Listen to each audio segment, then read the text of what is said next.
이왕 얘기 나온 김에 인민 얘기 나온 김에 얘기 좀 하고 갈게요. 그래서 아까 인민위원회라는 거는 지금 같으면 주민자치위원회인데 요즘 주민자치위원회는 동네 유지들이 다 이렇게 하는 거잖아요. 근데 그런 거 말고 정말 밑에서부터 존경받는 사람들이, 제주도 같은 경우에 인민위원회 딱 이때 결성될 때 보니까 대부분이 항일투사들이에요. 그리고 항일투사가 아니더라도 항일운동 안 했지만 굉장히 인품 있는 분. 우리 같은 경우에 이렇게 제주도 인민위원회 부위원장 최남식 선생 같은 경우는 아버지가 제주지방법원장까지 했었는데 제주도 좀 특이해요. 그 당시 도지사도 그렇고 지방법원장도 이랬던 사람 집안인데도 욕 먹지 않고 그 지역이 좁으니까 한 다리 건너면 다 아는 사람이니까 어디 가서 나쁜 짓 못하는 거예요. 그러니까 소수의 못된 놈들, 어디 가서 그런 놈 있잖아요. 그런 못된 놈들은 친일행했고 그런 높은 자리 있으면서도 다 살피고 그랬어요. 그래서 우리 인민위원회 부위원장 같은 경우는 항일운동을 안 했음에도 불구하고 부위원장, 인품이 워낙 좋고 동네 그 신망이 좋고 그분 여동생 최종숙 씨기 제주도 초대 교육감 할 정도였고 그런 분들하고 친일파만 아니면 항일운동을 했거나 내지는 신망 있는 분들, 이런 분들이 인민위원회에서 추대가 돼가지고 이게 중앙조직으로 쭉 올라오는 거예요. 그래서 인민자가 나온다고 해서 우리 지금의 이제 교장 선생님급들 그런 분들처럼 병기를 하면 안 됩니다. 마찬가지로 사실은 좌익 얘기도 좀 하고 가야 되는데 좌익과 우익, 뭐 학교 다닐 때부터 지금까지도 괜히 너 좌파지 그러면 괜히 좀 불편해요. 우리 사회에서. 근데 좌익이라고 하는 거, 우익이라고 하는 거는 1789년 그 프랑스 혁명 때 나온 거죠. 국민공회, 로베스피에라고 들어봤을 거예요. 국민공회까지 만들었는데 자, 혁명을 해가지고 루이 16세 단두에서 목 날리고 신분제가 폐지된 거예요. 그러니까 시민혁명이라는 거는 기본적으로 신분제가 폐지된 거예요. 특권층이라 특권 신분이 없어진 거예요. 좋잖아요, 이제. 근데 그렇게 한 혁명군 내부에서 불로 쪼개지기 시작합니다. 자코벤 나오지 보는데 저 혁명하니까 너무 좋다. 이제 나는 내가 신분이 낮은 평민이라고 해서 제3신분 평민이라고 해서 이제 깔보는 사람이 없어요. 이제 다 없어졌으니까 너무 좋다 하는 사람이 있는 반면에 이 안에 둘로 쪼개졌는데 그 와중에서 이제 신흥 상공인층이라고 해서 돈 많이 벌고 상업 공업하면서 돈 많이 번 사람들은 이제 신분제 규제가 없어지니까 제일 힘을 쓰는 게 돈 있는 사람이 신분을 쓴단 말이에요. 나는 이제 신분적으로 자유로워졌고 나보다 높은 신분도 없고 다 똑같은 신분인데 내가 돈이 많아요. 그러니까 참 세상이 좋은 거예요. 야, 혁명 좋다.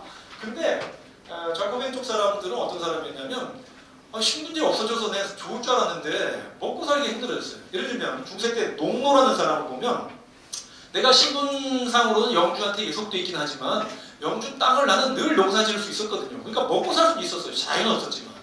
근데 자유로워졌는데 이제 땅이 없는 거예요. 신분이 자유로운 뭐예요? 나 굶어 죽을 판인데. 그리고 이런 사람들은 혁명 더 하자. 최소한 농지개혁 같은 거에서 나 같은 사람한테 땅 2정보라도 받자. 그래도 먹고 살 거 아니야. 이대로 혁명 끝나는 건 아니지. 혁명을 더 하자 했던 사람들이 이제 자코벤을 형성했고 혁명 너무 훌륭해. 여기서 끝! 했던 사람이 지롱구당을 형성해서 마침 의사당의 왼쪽에 이 사람들이 앉았어요. 이 사람들은 오른쪽에 앉고. 그래서 이쪽 혁명을 계속해 나가자. 현실에 문제가 많고 모순이 많으니까 이걸 계속 개혁해 나가자는 사람들이 왼쪽에 앉아서 좌파, 좌익이라고 부른 거예요. 아니 이제 혁명 끝났어. 지금에 있는 건 그대로 쭉 이걸 그대로 지켜나가자. 이거 너무 좋다. 현재 있는 걸 지키자 하는 사람들이 우파, 오른쪽에 앉았어요. 그러니까 좌파, 우파 그거예요. 여러분들 지금 어떤 직업을 갖고 계신지 모르지만 예를 들면 정부에서 우리 문화예술인한테 좀 더 예산 지원 좀 많이 해줘야 되는데 이게 뭐야? 더 해줘야지. 이렇게 하는 사람은 좌파예요. 난 사실 지금 되게 지원 많이 받는데 지금 좋구만. 이런 사람 그냥 못할 거고. 자, 그래서 더 고쳐나가는 사람들이 이제 진보 보수 그랬는데요. 자, 잠깐 앞에 놔둔 지 좀 새끼로 됐는데 인민이라는 표현 듣더라도 경기를 하지 않아야 좌익이라고 해도 사회주의라고 해도 그럼 공산주의 뭡니까? 공산주의 뭐냐면 유토피아예요. 사회주의를 극대화한 유토피아예요. 마르크스가 필요에 따라 아니, 능력에 따라 일하고 필요에 따라 소비한다. 나 일할 수 있는 능력만큼 일하고 나 쓰고 싶은 만큼 쓴다. 유토피아인데 그걸 누가 해주느냐? 사회가, 국가 사회가. 이게 공산주의예요. 그러니까 하나의 유토피아죠. 그러니까 우리가 공산당이다라는 것은 공산주의 유토피아를 만들기 위한 하나의 슬로건으로서 공산당, 공산국가라고 하는 거지 실제 공산국가는 없어요. 유토피아예요 그거는.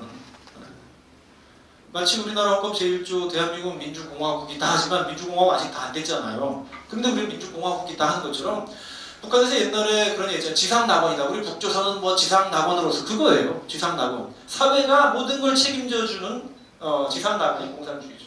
근데 우리 학교 다닐 때 그렇게 안 배웠죠. 공산주의 반대말은 뭐? 민주주의. 에이 어떻게 공산주의 반대말이 민주주의예요. 민주는 민이 주인이 되는 거니까 이거 반대말은 민이 주인이 아니라 특권층만 주인이 되는 게 반대말이죠. 독재라든가 과두정이라든가 이런 게 민주주의 반대말인데 아마 학교 다닐 때 대부분 그랬죠. 민주주의 반대말 뭐? 공산주의. 공산주의 반대말 뭐? 민주주의. 말도 안 되는 소리를. 다시 이제 본론으로 들어오면 46년에 이제 46년 미군정 때죠. 미군정 공보부에서 이렇게 여론조사를 했었어요. 나중에 너네 어쨌든 나라 만들 텐데 만들면 어떤 나라 만들래? 이렇게 했을 때 사회주의에다가 70%를 선택을 해요. 그 당시 여론조사 8,000명씩 한 거 어마어마한 거. 요즘 1,000명만 해도 많이 하는 건데 사회주의 70% 나옵니다. 공산주의, 자본주의 이렇게 나옵니다. 그리고 이제 동아일보 23년에 실제 기사들이 그 국어학자 양주동 있잖아요. 양주동의 글에 이런 표현이 나오는데 이거 원문 그대로 장안의 모던 뽀이, 모던 껄들이 마르크스를 얘기하지 않으면 지식인 취급 못 받는다 이런 얘기인데 이거는 어떤 시절이었냐면 19년 3.1운동 끝났어요. 3.1운동이 엄청난 운동이지만 결과적으로는 실패됐죠 일단은. 그렇죠? 그리고 실패만 했을 뿐만 아니라 소위 33인 등등의 이러저런 사람들이 대부분 이때부터 친일의 길로 들어섭니다. 청년들이 좌절을 해요. 근데 1917년 초 러시아에서 볼셰비키 혁명이 일어나가지고 짜르를 타고 하고 이러면서 평등이 오고 그 볼셰비키 레닌 정부에서 우리나라 독립운동 자금도 보내줘요. 피압방 민족의 해방을 위하여 그러면서 이런 게 쭉 들어오기 때문에 그 당시에는 희망이었어요. 사회주의 내지는 이걸 극대화해서 유토피아로 만든 공산주의 우리도 해보자. 그래서 20년대 3.1운동 지나고 나서부터 청년들이 다 마르크스 얘기해요. 마르크스 얘기 안 하면 그 당시에 바보 취급받았으니까. 지금하고 시대가 달라요. 그런 부분이었죠. 빨갱이 뭐 이런 거는 빨갱이는 뭐 소위 이제 좌쪽 사람을 얘기하는 건데 뭐 빨치산에서 왔다는 얘기도 있고 그렇지 않다는 얘기도 있는데 빨치산이라는 거는 원래 파르티잔 그 열혈당원이라는 얘기에서 그 사람들이 이제 비정규군으로서 이제 게릴라 활동했던 사람 파르티잔 했던 거고 얘들 발음하고 이렇게 유사하게 파르티잔 활동을 했던 이제 좌파 세력 이런 사람을 이제 발음도 유사하니까 빨갱이 했다라는 소리도 있고 그렇지 않고 그냥 어쨌든 뭔가 바꾸겠다는 개혁하겠다는 사람들은 하자 그러는데 기득권을 가진 사람들은 난 안 할래. 그럼 충돌이 생길 수밖에 없고 충돌 과정에서 피를 본다. 이런 경멸적 의미가 있었고 또 이쪽 개혁하자는 사람들은 빨간 깃발을 상징으로 많이 썼죠. 열정 이런 걸로. 그래서 이제 빨갱이라고 하는데 반대로 반동분자라는 거는 인류 역사는 예로부터 불평등에서 평등으로 부자유에서 자유로 계속 오는데 그런 움직임 동자 이거를 거꾸로 뒤집는 놈이다. 역사를 거꾸로 뒤집는 놈이다 이런 표현이죠. 그래서 반동분자 딱지가 붙으면 북한에서 죽었고 빨갱이 딱지가 붙으면 남한에서 죽는 겁니다. 이건 절대 쓰면 안 될 정말 그 징후의 언어들이에요. 근데 이렇게 써왔죠.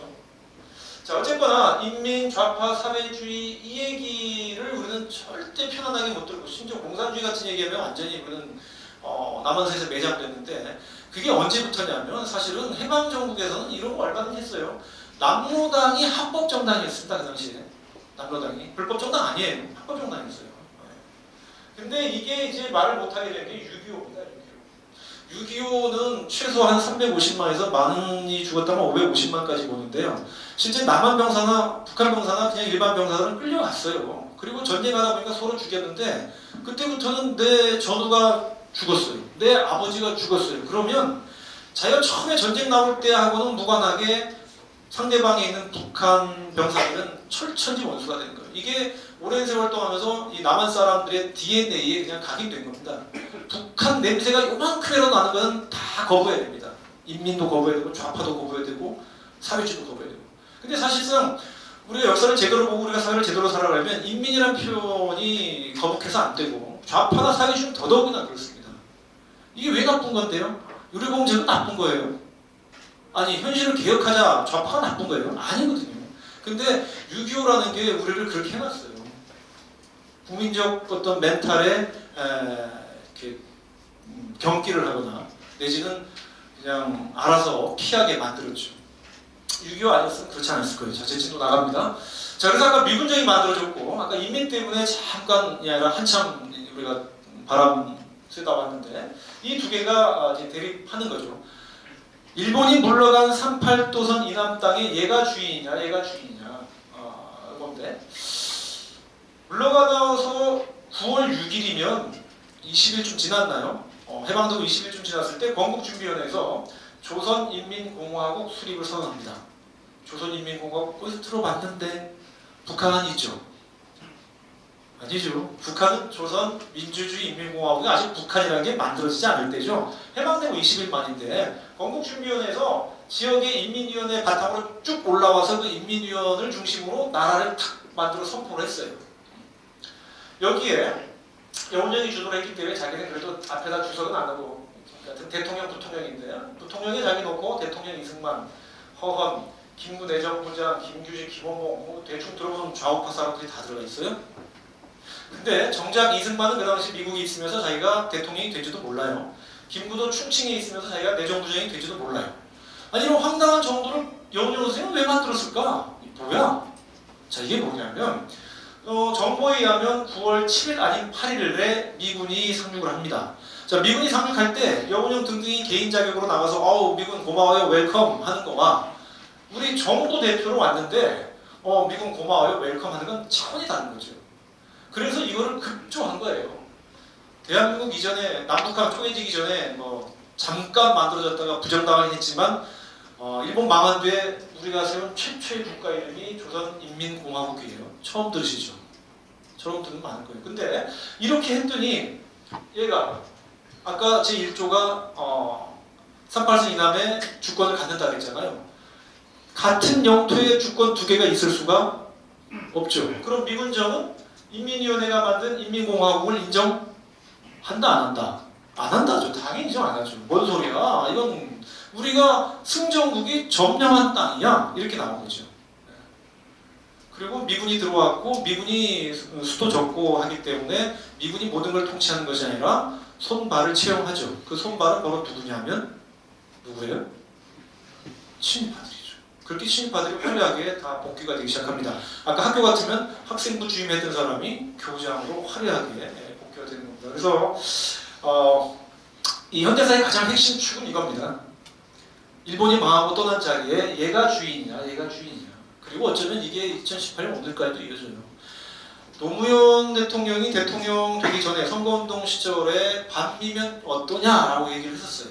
근데 대통령이 되는 순간 반미를 절대 요만큼도 못합니다. 자유투쟁부대 파견합니다. 우리가 대한민국 정부 들어서서 DJ 노무현마저도 미국에 주문한 거에 대해서 단 한 번도 거절해 본 적이 없습니다. 자, 근데 제가 아까 학교 예를 들었지만 학교보다 더욱 심각한 건 이 동네예요. 군 경찰인데 나중에 대한민국 처음 만들었을 때 스타, 1스타, 2스타, 3스타 41명 중에 37명이 일본군 만주군 출신들이에요. 그리고 이 일본군 만주군이 또 뭐가 문제냐면 얘들은 징병으로 간 애들이 아니라 자원에서 간 애들이란 말이에요. 일제식민지 시대에 조선 사람으로서 출세할 수 있는 길은 고등문관 시험 합격하는 건데 고등문관 시험은 지금 사법고시보다 어려워요. 합격하자마자 군수 자리가 나옵니다.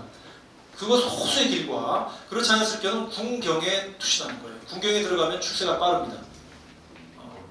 그래서 실제 야망을 가진 뭔가 좀 내가 식민지 사람이지만 나도 좀 떵떵거리고 싶은 사람들이 군경에 자주 입대를 했고요. 그런 사람들이 일본 육사, 만주 육사들을 나왔고 그렇게 했죠. 그리고 만주에서 독립군 때려잡으러 다녔던 게 간도 특설대라고 그러니까 조선 사람들로만 구성된 부대가 있어요. 간도 특설이라고. 이 사람들은 독립군만 전문적으로 잡으러 다니는 사람들입니다. 조선 사람인데. 왜? 신분 세탁을 확실히 해야죠. 내가 완전한 일본인이 되기 위해서는 조선 독립군들을 잡아 죽여야 됩니다. 간도 특설대 출신들이 많죠. 백인엽, 백선엽, 정일권, 그 전두환 마누라 이순자의 아버지 이기동 이런 사람들, 뭐 이런 사람들 가톨릭 특수 출신들인데 그런 사람들이 만주에서 일본군에게 배운 것이 그냥 무차별 학살이에요. 독립군한테 깨지고 나면 독립군 못 잡으니까 만주에 있는 한인 마을 들어가서 그냥 다 죽여버리는 거죠. 이거를 거기서 배운 거예요. 사삼이 비극이 정말 이렇게 클 수밖에 없었던 것 중에 하나는 이때 제주도에 온 군경 토벌대라는 사람들이 다 이런 출신들이니까 만주에서 이거 배운 애들이에요. 그런 애들이 온 거죠. 자, 슬슬 또 넘어가면서 그 얘기 또 드릴게요. 자, 어쨌든 미군은 미군이고 우리대로 이걸 해가지고 인공을 만들었고 조선건국준비위원회에서 조선 동포요 그러면서 동네마다 이런 것들이 이제 만들어지기 시작했습니다. 우리가 아까 9월 6일, 9월 8일까지 했어요. 9월 6일 날 인공을 만들었고 9월 8일 날 미군이 점령했어요. 그리고 인공 안 돼 이렇게 했는데 그러면서 이제 갈등을 계속 빚는데 이거 인디오 코스 했던 게 있잖아요. 이거 해결해야 될 거 아니야. 연합국들이 이제 이거 해결하려고 모스크바에서 세 나라 정상이 모인 겁니다. 학교 다닐 때 모스크바 3상이 시험 나왔죠, 이것도. 그렇죠? 왜 모스크바에서 모였느냐 이런 건 묻지 않고 모스크바 3상이 그 다음 땡땡 해가지고 신탁통치 이렇게 배우잖아요. 거짓말이에요. 신탁통치 거짓말이에요. 그게 중요한 게 아니었고요. 왜 모였냐는 일단 이거예요. 인디오 코스 이제 해결하자. 그래서 모였는데 여기서 어떤 얘기가 나왔냐면 신탁 통치를 주장한 것은 미국 루즈벨트가 주장을 합니다. 아까 40년 신탁 통치였는데 이제 줄인 거예요. 이게 말이 안 맥히니까 5년 10년 하자. 소련의 스탈린 같은 경우는 아니 그냥 바로 독립시켜주고 정부 만들어주고 그래도 우리가 좀 아쉽다 그러면 뒤에서 후견, 뒤에서 이렇게 좀 서포트해주자 이런 거예요. 영국은 뭐 그냥 입 다물고 있었고 이 둘이 대립을 하는 거예요. 왜냐하면 영국은 이제 별로 얘기할 게 없는 게 실제 점령한 게 미국 소련이 점령했으니까 얘네 파워가 큰 건 알고 그냥 그럼 어떻게 할 거냐고 한 건데 소련은 왜 그런 얘기를 했느냐? 아까 말씀드린 것처럼 이대로 만약에 진정하게 독립을 하고 우리한테 완전 자주권이 주어졌으면 한반도에는 사회주의 정권이 들어섭니다. 아까 봤잖아요. 그렇죠? 그랬을 때 스탈린 입장에서는 그렇게 손해볼 게 없어요. 사회주의 정권 들어서면 자기랑 좀 뭐 편하게 왔다 갔다 할 거고. 근데 미국은 만약에 한반도에 사회주의 정부가 들어서게 되면은 태평양에서 흘린 우리 미군의 피는 어떻게 될 건데? 이건 안 되지. 그러면 어떻게라도 뒤에서 쭈물럭거릴 시간을 확보해야 돼요. 그래서 줄여서 5년만이라도 뒤에서 쭈물럭거리자. 그래서 이게 번역문이 소련 번역문은 후견인제라고 해서 뒤에서 도와주는 사람으로 번역이 됐고 얘네는 말 그대로 신탁이라는 말은 내가 조선 사람들이 완전히 외세를 믿고 5년 동안 맡길게요 이거예요. 이렇게 번역이 나옵니다. 영어로. 그래서 여기서 결정된 게 어쨌든 첫 번째가 뭐냐면 요거예요. 정부 세워줄게. 그리고 이 정부를 5년 동안만 뒤에서 쭈물락거릴게. 그리고 나머지 5년 뒤에 니들이 그냥 하는 거야. 이 정도로. 왜냐면 이 정부가 아직은 불안불안하니까 5년만 뒤에서 해주겠다고. 그럼 이 정부를 만들기 위해서는 그럼 뭘 해야 되냐? 지금 미국하고 소련이 와 있으니까 얘네가 위원회 만들어서 여기서 정부를 만들자 이렇게 한 거예요. 그래서 학교 다닐 때 모스크바 3상에 하면 신탁 통치가 아니라 모스크바 3상에 하면 요걸로 바뀝니다. 지금 이제 중고등학교 교과서 뒤져보세요. 이제 다 바뀌었어요. 교과서가 바뀌어서 3상의 결정사항 첫 번째 정부 수립, 그 다음에 5년간 뒤에서 이걸 하기 위해서 미소공동회 설치 이거예요. 이렇게 나옵니다. 이제 교과서 보세요. 다. 요거는 쟤네들이 난리쳤던 국정교과서도 이건 이렇게 썼어요. 근데 문제는 얘네가 합의가 쉽지 않겠죠. 그렇죠? 그 상황에서 이 소식이 알려지니까 전국에서 반탁했다는 거 다 배웠잖아요. 그러다가 학교에서 뭐라고 배웠냐면 다 반탁했고 좌익도 반탁했는데 좌익이 갑자기 소련의 사주를 받더니 찬탁으로 돌아섰다. 이렇게 거짓말을 배웠어요. 뭐가 거짓말이냐면 소련이 신탁 통치 주장해 본 적이 없어요. 미국이 주장했지. 그 다음에 이 내용이 이제 처음에 어디서부터 왜곡을 했냐면 미국 신문 말고 군 내부에 돌리는 신문 거기서부터 이걸 왜곡해서 소련이 했다라고 이제 왜곡했고 이게 그래서 동아일보에 왜곡 보도가 됐고 근데 나중에 알아보니까 그게 아니고 요거예요. 우리가 힘이 있으면 즉각 독립하는데 힘이 없으니까 이것이 그나마 최선의 방법이다. 5년만 버티자. 우리 정부 선다. 정부 서서 5년만 버티면 진짜 정부 된다. 그래서 좌파에서는 이걸 받아들이자라고 했지 신탁 통치 찬성이라는 표현 단 한 번도 안 썼어요. 신탁 통치 찬성이라 쓴 게 아니라 3상회의 결정사항 지지라고 썼어요. 그리고 3상회의 결정사항의 핵심은 정부 수립이에요. 신탁 통치가 아니라 그렇게 받아들였죠. 그랬더니 여기서부터 국민들이 헷갈리기 시작합니다. 어제까지 친일하던 놈들이 즉각 독립을 외치면서 애국자로 화려하게 변신을 하고, 어제까지 항일운동 하던 사람들이 갑자기 받아들일 수밖에 없어요. 5년만 버텨야 돼요. 이런 얘기를 하는 거예요. 그러면서 친일파가 화려하게 변신을 해가는 거죠. 근데 미소 공동회에서는 그러거나 말거나 우리 하는 법대로 여기에서 이거 만들자, 정부 만들자 했는데 얘네 둘 다 말이 서로 절대 안 맞죠. 미국은 당연히 친일파 중심으로 나라 만들자, 소련은 사회주의자 중심으로 나라 만들자 해서 합의가 안 돼요. 1차, 2차 미소 공동회가 깨지니까 미국은 이거를 유엔에 넘겨버렸죠. 이제 학교에서 배웠던 내용이죠. 근데 유엔은 지금도 사실 미국 힘이 제일 세잖아요. 그때 더 했어요. 어쨌든 유엔에 넘겼더니 유엔에서는 뭐라고 했냐면 인구 비례로 총선거를 해라. 근데 지금도 그렇지만 그때도 북쪽이 인구가 훨씬 작았어요. 만약에 국회의원 300명이면 북쪽에서 투표하면 100명 국회의원, 남쪽에서 200명 국회의원 그렇게 나와요. 그러니까 북쪽을 장악하고 있는 소련이나 김일성 쪽에서는 못 받아들이지. 그래서 노 한 거예요. 그건 안 되지 그리고. 그랬더니 유엔 총회가 소총회로 넘겼어요. 소총회 넘겨서 얘네들 와가지고 뜩 보더니 뭐 그러면 되는 데만 하지 뭐. 38선 이남에서만 해. 이렇게 결정을 한 거죠. 이게 48년 2월이에요. 48년 2월. 자, 48년 2월 같은 2월에 이런 흐름을 쭉 보고 있던 김구. 예전까지는 이승만이랑 굉장히 노선을 많이 같이 했는데 이건 아니지. 만약에 이 유엔 결정대로 해가지고 남쪽에만 선거해서 남쪽에 정부가 들어서면 북쪽이라고 가만히 있겠어? 아니야. 그래서 김구가 북쪽에 김일성, 김두봉에게 편지를 보냅니다. 좀 만납시다 그랬더니 김일성, 김두봉이 오세요. 그래서 평양에 가요. 평양에 갈 때 했던 게 3천만 동포에게 읍고방 울면서 오함이라는 그 유명한 연설인데 38선 건너는 장면이죠. 통일된 조국을 세우려다가 38도선을 베고 쓰러질지언정 일신의 부창 아리를 추려 단독 정부 세우는 쉽게 말해서 38선 가면서 그 철조 많이 끼려 죽는 이더라도 하나짜리 발족짜리 정부는 안 된다. 왜? 남쪽에 정부 만들고 북쪽 정부 만들고 이 두 개의 정부 만들면 신생 정부 2개 만들면 내가 진짜라고 해서 분명히 전쟁 난다 이 얘기를 하는 거예요. 많은 사람들이 이 얘기를 했어요. 그리고 전쟁이 났나요 안 났나요? 2년도 안 돼서 나잖아요. 이게 6.25 한국전쟁이에요. 그래서 앞에 제가 이제 해방 8년살 얘기했던 게 이건데 이것 때문에 안 된다고 했던 거예요. 자, 같은 48년 2월 2월 4.3이 48년 4월 3일이에요. 제주도에 일어난 게. 제주도에서 일어난 게 바로 이때 일어났는데 제주도에서 이때 봉기하면서 내세운 거가 단독 정부 결사 반대. 5월 10일 날 이제 이 선거하라 그랬거든요. 남한만 선거하라 그러고 그 선거가 48년 5월 10일로 잡혀 있었는데 50선거 결사 반대. 4.3이 시작이 이겁니다. 4.3은 뭐냐? 남북이 쪼개져서 전쟁 나는 거 하면 안 된다라고 하면서 제주도 사람들이 4월 3일 날 50선거 한 달 앞두고서 이런 선거하면 안 돼요 하면서 일어난 게 4.3이에요. 서북청년단 추방은 요건 뭐 이따가 더 하기로 하겠고, 자, 그러니까 4.3이 어디에 위치하는지 이제 여러분들이 조금 감을 잡으셨을 거예요. 미군의 점령, 미소의 점령, 그 상황에서 힘겨루게 하다가 아니 그러면 남쪽만 정부 만들어? 그랬을 때 북쪽도 만들어줘? 그럼 전쟁 터질지 몰라? 이러면 안 돼? 이런 과정에서 일어나는 게 4.3입니다. 자, 근데 제주도에서는 4월 3일날 공기를 했어요. 근데 바깥에서는 5월 10일날 선거를 합니다. 이게 50 총선이에요. 우리나라 첫 국회의원 선거예요. 재헌의회 선거라고 헌법을 제정할 사람들을 뽑는 거니까 여기서 뽑혀서 여기서 뽑힌 사람들이 헌법을 만드는데, 자, 이 상황에서 제주도는 어떻게 됐냐면 제주도의 선거구가 3개예요. 3사람 뽑는데 지금하고 선거법이 다른 게 그 당시는 50% 투표 안 하면 투표하면 안 깹니다. 그냥 무효예요. 지금은 투표율이 30%만 해도 그래서 깨가지고 제일 많이 받은 사람이 당선되잖아요. 근데 그때 안 그랬어요.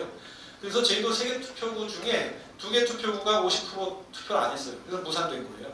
1개 투표구 서귀포에서는 됐어요. 그래서 오령국 씨가 당선되는데 오령국 씨는 나중에 또 6.25 전쟁 났을 때 북으로 가버렸네요. 그런 분인데 제주도에서는 이렇게 안 되고 딴 데서는 됐는데 이게 어떻게 된 거냐면 김구는 끝까지 반대를 했는데 많은 사람들이 또 어떻게 돌아섰냐, 야 이게 피할 수 없게 이제 닥쳐와 버렸다. 이 상황에서 우리가 다 반대를 해버리면 완전히 친일파 일당들, 이승만 일당들만 국회의원 다 하면 나는 어떻게 될 거냐. 야 지금이라도 우리 입후보 하자. 그러면서 상당수 괜찮은 사람들이 무소속으로 입후보를 합니다. 그렇게 해서 이제 한반도에서는 선거가 진행이 됐어요. 저희도 선거가 파탄됐고, 여기서 뽑힌 사람들이 이제 재헌 국회의원이 돼서 이 사람들이 헌법을 만들어 공포한 게 그래서 7월 17일이 무슨 날이에요? 재헌절이죠. 이 헌법에 따라서 대통령 중심제 국회에서 대통령 뽑고 이렇게 해서 7월 20일 날 결정당하고 8월 15일 날 대한민국 안 바꿨네. 대한민국 정부 이거 지금 뉴라이트인데 나 이러면 대한민국 정부 수립이에요.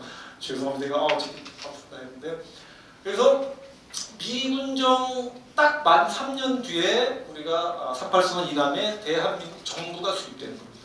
그래서 이걸 줄여서 ROK에서 운동선수들 부르면 ROK 뒤에 나가잖아요. 북쪽도 사실 나름대로 준비됐어요. 준비했는데 명분 싸움에서 자기네가 먼저 나라 만들면 분단의 책임이 있잖아요. 그래서 자기들 기다렸다가 남쪽이 딱 만드니까 9월 9일 딱 만들면서 우리 안 하려고 그랬는데 남쪽이 하니까 우리도 어쩔 수 없이.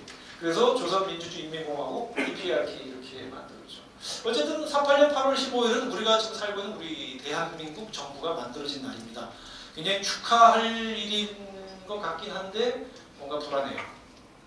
완벽한 분단이 되는 거고 이것은 곧 전쟁을 안 날 수도 있었지만 날 가능성이 굉장히 컸고 실제 나버렸습니다. 자, 사상 간단히 요약하면 38선언 이남이라도 미국은 장악해야 되겠다. 그래서 5월 10일 단독 선거 하라고 했고 이거에 대해서 제주도 사람들이 안 돼 했던 거를 이거를 미군전이 그럼 진압해 버려 이런 겁니다. 그러면서 8월 15일, 9월 9일 두 개 정도 들어서고 전쟁이 눈앞에 보인 듯하고 실제 전쟁이 터지는 겁니다. 근데 사삼사삼 하면서 여러분들 뭐 제주도 사람 많이 죽었다는 얘기 들었죠. 최소 3만을 얘기를 해요. 근데 4월 3일 날은 17명 죽어요. 그것도 많은 죽음이지만 3만에 비하면 적죠. 근데 언제 죽는 거냐면 바로 그거예요. 아까 남쪽에 8월 15일 정부 서고 북쪽에 9월 9일 정부 서고 나니까 둘로 완전히 쪼개졌잖아요. 쪼개지고 나니까 어떻게 되는 거냐면 이승만은 야, 내가 지금 대통령 돼 있고 대한민국 정부가 만들어졌는데 제주도에서 지금도 통일정부 얘기를 해? 그럼 나 이승만 인정 안 한다는 얘기네? 대한민국 인정 안 한다는 얘기네? 우리 12월에 유엔 가서 승인 받아야 되는데 저희도 저렇게 시끄러우면 유엔에서 승인 안 해주면 어떡하지? 그리고 미군도 이에 11월에 철수하기로 돼 있어요. 그러면 12월 오기 전에 저희도 정리해라. 그래서 48년 10월 17일 날 저희도 초토화 명령이 내려옵니다. 싹 쓸어버려라. 그래서 4.3 때 사람들이 엄청 죽은 거는 이때예요. 4월 3일 날 죽은 게 아니라 두 개의 정부가 수립되고 나서 이승만이 나 인정 안 한다는 얘기잖아. 저거 쓸어. 저거 쓰자 보면 12월에 유엔 가서 승인 못 받을지 몰라. 쓸어. 이렇게. 그래서 구현대장 송유찬이 저희도 이렇게 바닷가에서 5km 이상 지역은 유격대들이 게릴라들이 산에 들어 활동하는 사람들의 동조자일 수 있기 때문에 다 죽이고 다 불지르고 다 태워라. 이렇게 해서 이게 10월 17일 날인데 그 다음에 봄까지 49년 봄까지 제도에게 엄청난 이제 비극이 드는데 그냥 죽이는 거예요. 그냥 법도 뭐 절차도 없어요. 그냥 보임 다 죽이는 거예요. 송유찬이도 역시 그 일본군 출신이겠죠. 요 명령 내렸을 때 얘 나이가 몇 살이냐면 우리 나이로 30살. 제가 어릴 때는요 어디 터미널 같은 데 다니다가 국군 장병 아저씨를 보면 늠름하고 씩씩했는데 요즘 아까도 공항소에서 국군 장병 아저씨 하나를 봤는데 여기 얼굴에 속털이 포성포성한 게 아이고 정말 올라구나 올라. 그거 갓 벗어난 나이에요. 나이 30이면. 자, 요 얘기 조금만 하고 잠깐 쉬든지 할게요. 아까 제가 그 인민위원회 인민 얘기를 했을 때 강사양반 당신 종북이 됐던 종북. 저는 종북 아닙니다. 종북은 북한 추종 세력이라는 얘기인데 어떻게 북한을 추종합니까? 상식적으로 말이 안 되는 건데. 그 요즘 김재동 씨가 이런 얘기를 자꾸 들으니까 김재동 씨가 이렇게 답변을 합니다. 종북은 북한 추종자라서 휴전선 가서 열어놓고 갈래? 해서 갈 사람은 종북인데 난 안 가요. 내 농협통장에 돈이 얼만데 이렇게 말씀하신 저도 마찬가지입니다. 저 농협통장에 돈이 좀 있습니다. 근데 저는 종북이 아니라 친북이라고 얘기를 해요. 친북. 좀 이따가 친북 얘기 드릴게요. 저는 종북이 아니라 친북이